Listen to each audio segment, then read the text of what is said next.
Good afternoon. Today we are going to talk about manga.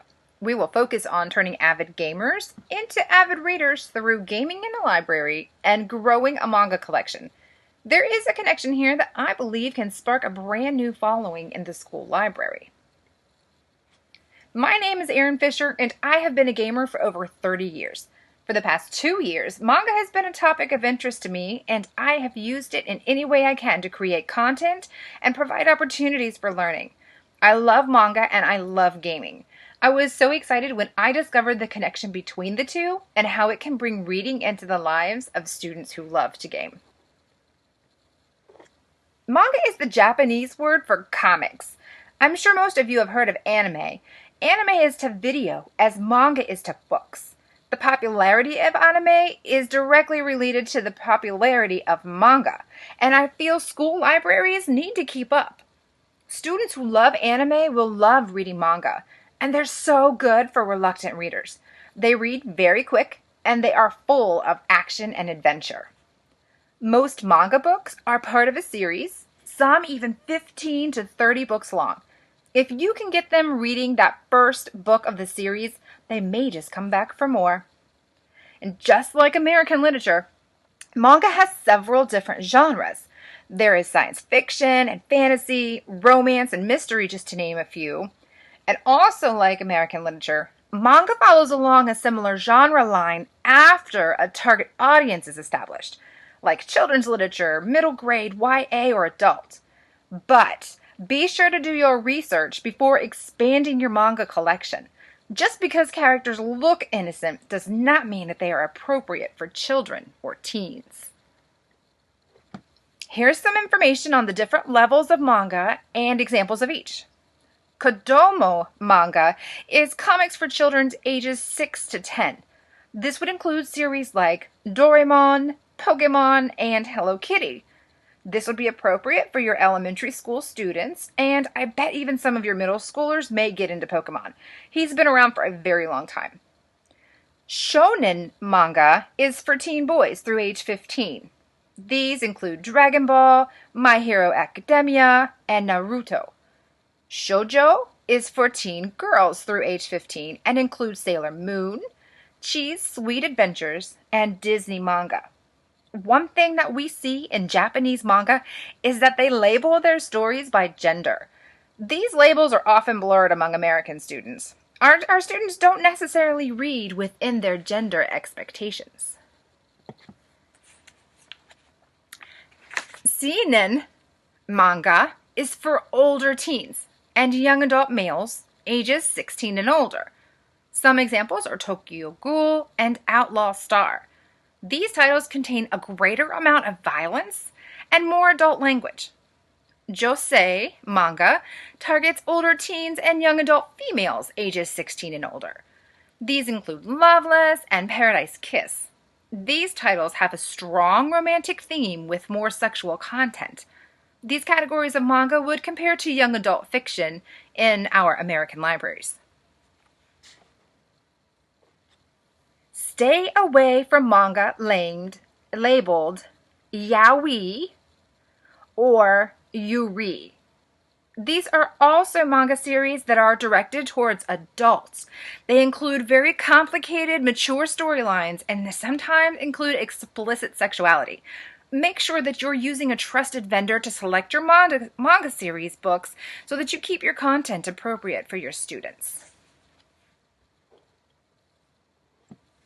Have you ever read a manga book? Did you know that you read them from back to front and from the right to the left? It's a challenge to teach yourself to read from back to front and from right to left, but what gamer isn't up for a challenge?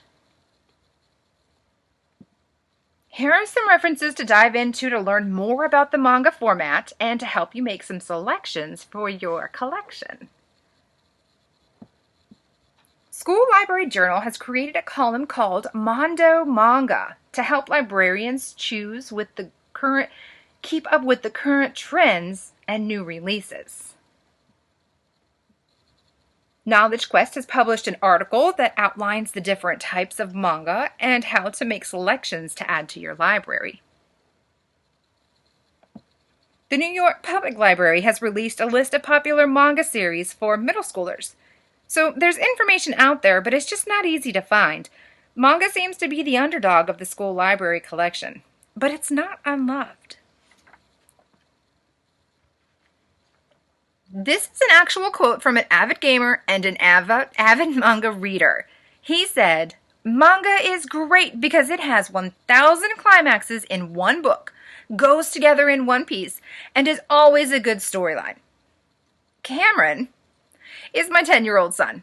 He heard about his first manga series while watching anime on television, and once he read his first book, he was hooked. When he finishes the series, we go to the public library and we check out 3 or 4 different book ones so that he can start reading his next series. In 2019, My Hero Academia became the first manga series to break into the top 3 of the New York Times bestsellers list for graphic novels.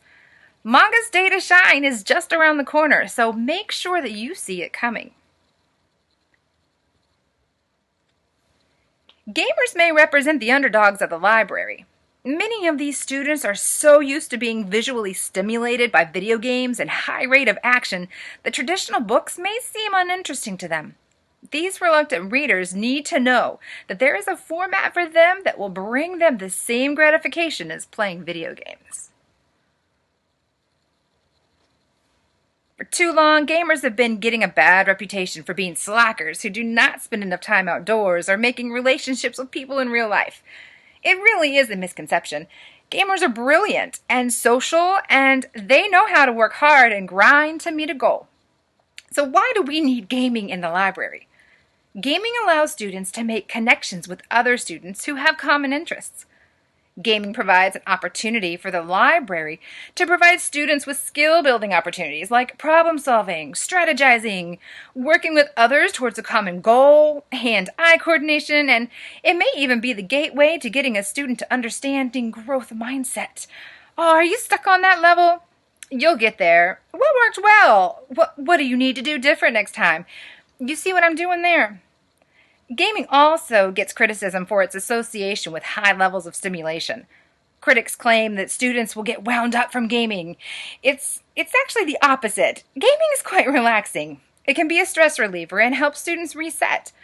But that high level of stimulation is what makes manga so attractive to this population.